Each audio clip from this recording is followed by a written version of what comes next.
বাইরে কিন্তু অনেক বৃষ্টি, আপনারা হয়তো দেখতেছেন। 100 ওয়াট প্যানেল থেকে মাত্র 4.5 ওয়াট। কয়েকদিন ধরে প্রতিদিন হালকা হালকা বৃষ্টি পড়তেছে, যার কারণে প্রতিদিন ভিডিও বানাইতে পারতেছি না।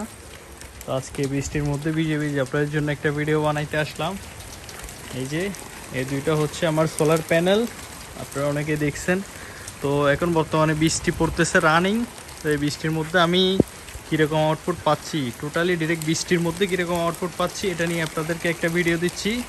তো নিচে যাই, নিচে গিয়ে আপনাদের ভিডিওটা ফুল দেখাই কেমন আউটপুট আসতেছে এই বৃষ্টির মধ্যে। নিচে চলে আসলাম, বাইরে কিন্তু অনেক বৃষ্টি, আপনারা হয়তো দেখতেছেন। আর আকাশ একদম মেঘলা। আর এখন হচ্ছে হয়তো বা মোবাইলের কারণে আকাশটা সুন্দর দেখা যেতে পারে বা একটু লাইটিং দেখা যেতে পারে, কিন্তু আকাশ বর্তমানে অনেক মেঘলা। তো এরকম মেঘলা আকাশে এখন ওয়াট পাচ্ছি 350 ওয়াট প্যানেল থেকে মাত্র 4.5 ওয়াট, মানে 4.5 ওয়াটের মতো পাচ্ছি। আর এম্পিয়ার পাচ্ছি 0.36 এম্পিয়ার। আর আমার ব্যাটারি গতকালকে রাতে অতিরিক্ত বেশি চালাই নাই। আর আজকে সকাল থেকে হালকা পাতলা রোদ ছিল, কম্পিউটার আমি প্রায় 3-4 ঘন্টার মতো চালাইছিলাম সকালবেলা। তো এখন মোটামুটি ব্যাটারি ফুল চার্জ আছে, এই আর কি অবস্থা। এখন কিন্তু বাইরে অনেক বৃষ্টি, এরকম মেঘলা আকাশের মধ্যে হালকা একদম টোটালি আউটপুট পাচ্ছি না বললেই চলে।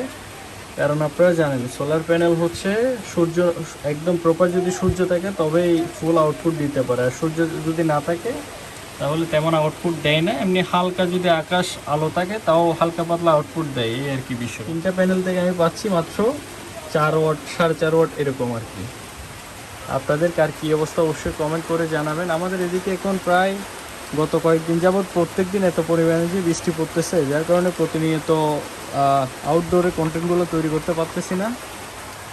ইনশাল্লাহ নেক্সট ভিডিওগুলোতে আমার কোন সোলারতে কত ওয়াট পাচ্ছি, এর পরবর্তীতে আমার ব্যাটারির লোড টেস্টিং, মানে কতক্ষণ ব্যাকআপ দেয়, আমার ইউপিএসের লোড টেস্টিং, মানে কত ওয়াট পর্যন্ত কনজিউম করতে পারবে, এগুলো সব নিয়ে ইনশাল্লাহ আস্তে আস্তে ভিডিও দিব, আপনারা সাথেই থাকেন। আর আপনাদের যদি কোনো কিছু নিয়ে ভিডিওর প্রয়োজন হয় অবশ্যই আমাকে কমেন্ট করে জানাবেন। এরকম নিত্য নতুন ভিডিও পাওয়ার জন্য আমার পেজটা ফলো করে পাশেই থাকবেন। আসসালামু আলাইকুম।